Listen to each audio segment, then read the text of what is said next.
সুনামগঞ্জ মানেই বছরের বেশিরভাগ সময় চারদিকে থই থই পানি। তার উপর সামান্য বৃষ্টিতে বাড়ির পাশের ডোবা নালাও উপচে পড়ে। পানিতে ডুবে শিশু মৃত্যুর ঝুঁকি তৈরি হয়। এই ঝুঁকি রোধে জেলায় পরিচালিত হচ্ছে ব্যতিক্রমে শিশু যত্ন কেন্দ্র, যেখানে শিশুরা শিখছে সাঁতার, জানতে পারছে ঘর ও বাইরে নিরাপদ থাকার কৌশল। সুনামগঞ্জ জেলায় হাওর নদী জলাশয় ছাড়াও প্রায় প্রতিটি বাড়ির পাশে রয়েছে পুকুর, ডোবা, নালা। বন্যাপ্রবণ এই এলাকায় বর্ষায় ভারী বৃষ্টিপাতে বাড়ির পাশের নিচু জায়গায়ও জলাবদ্ধতা তৈরি হয়। শিয়া বাটার ও ভিটামিনে সমৃদ্ধ লিলি বিউটি সোপ, তারুণ্যময় উজ্জ্বল ত্বকের জন্য। রিমার্ক। প্রতিবছর এই পানিতে ডুবে মারা যায় অনেক শিশু। 2022 সালে খেলতে গিয়ে পানিতে ডুবে মারা যায় শান্তিগঞ্জ উপজেলার গাগলি গ্রামের 5 বছর বয়সী শিশু মারিয়া ও সায়েম।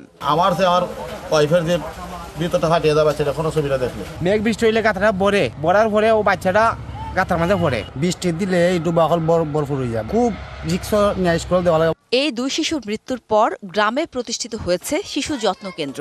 ছড়া গল্প শেখানোর সঙ্গে দেয়া হচ্ছে শৃঙ্খলার শপথ। পানিতে ডুবে শিশু মৃত্যুর বেশিরভাগ ঘটনা ঘটে সকাল 9টা থেকে দুপুর 2টা পর্যন্ত, যখন পরিবারের বেশিরভাগ মানুষ ব্যস্ত থাকে। জেলার 3টি উপজেলায় 500টি শিশু যত্ন কেন্দ্র পরিচালিত হচ্ছে এই সময়টাতেই। পানিতে পড়লে যাতে নিরাপদে থাকতে পারে বলে আমরা শিখাই। স্বপ্নের ভুবনে খেলাধুলার জন্য বাচ্চারা খেলনা রাখি, বাইরের ভুবনও খেলাধুলা করে। পানি পড়ার দায় খুব একটা এখানে আমরা স্কুল দেওয়া খুব একটা সুবিধা হয়েছে, বা আমরা খাম কাজ করতে নিশ্চিন্তা মারাও রান্তা পারে।